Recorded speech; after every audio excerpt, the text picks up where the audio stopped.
ఇక ప్రపంచ వార్తల సమాహారం వరల్డ్ న్యూస్ ఇప్పుడు చూద్దాం.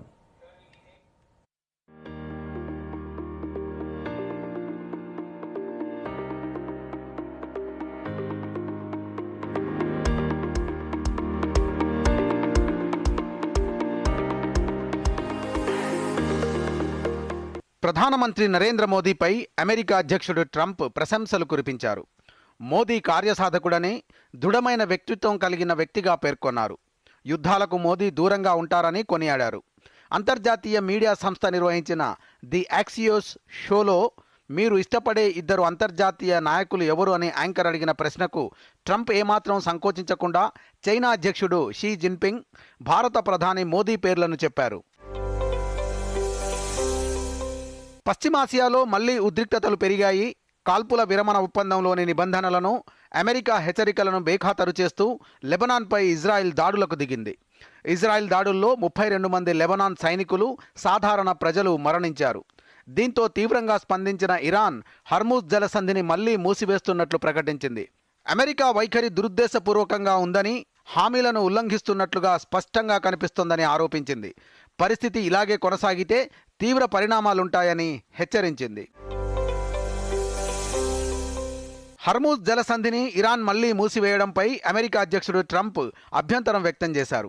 60 రోజుల్లో ఇరాన్తో తుది ఒప్పందం కుదరకపోతే జలసంధి మార్గంలో టోల్ విధిస్తామని ప్రకటించారు. పశ్చిమాసియా దేశాలకు యుఎస్ అందించిన రక్షణ సేవలకు గాను పన్ను విధిస్తామన్నారు. ఇటీవల కుదిరిన ఒప్పందం ప్రకారం 60 రోజుల పాటు టోల్ రహిత ప్రయాణం ఉండాలన్నారు. మరోవైపు హర్మూజ్ ప్రస్తుతం ఇరాన్ నియంత్రణలో లేదని, రవాణా నిరంతరాయంగా కొనసాగుతోందని యుఎస్ సెంట్రల్ కమాండ్ ప్రతినిధి కెప్టెన్ టిమ్ హాకిన్స్ వెల్లడించారు. రష్యా ఆర్థిక జీవనాడిగా చెప్పుకునే చమురు క్షేత్రాలపై యుక్రెయిన్ దాడులకు దిగింది. తాజాగా రష్యా లోపలికి దాదాపు 2000 కిలోమీటర్లు చొచ్చుకెళ్లి ఉరల్ ప్రాంతంలోని ట్యూమెన్ చమురు క్షేత్రాన్ని ధ్వంసం చేసింది. ఇందుకోసం దీర్ఘశ్రేణి డ్రోన్లను వాడింది. ప్రధాన ప్లాంట్ మాత్రం ఈ దాడిలో దెబ్బతినలేదని ఉరల్స్ గవర్నర్ అలెగ్జాండర్ మూర్ తెలిపారు. మరోవైపు ఈ దాడుల వేళ యుక్రెయిన్ అధ్యక్షుడు జెలెన్స్కీ స్పందించారు. తాము లాంగ్ రేంజ్ డ్రోన్లను అభివృద్ధి చేసినట్లు ప్రకటించారు. ఇవి దాదాపు 3000 కిలోమీటర్ల మేరకు ప్రయాణించగలవని అన్నారు.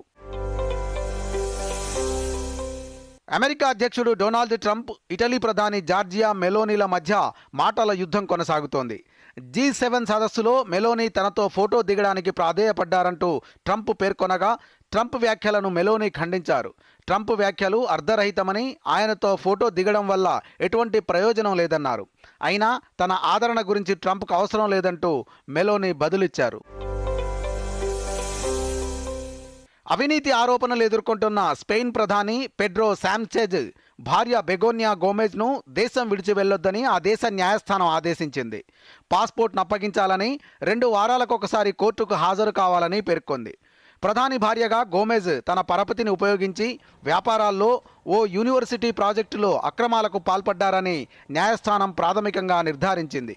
కేసులో ఆమెపై విచారణ జరపడానికి సరిపడా ఆధారాలున్నాయని తెలిపిన ధర్మాసనం తాజాగా ఆదేశాలు జారీ చేసింది.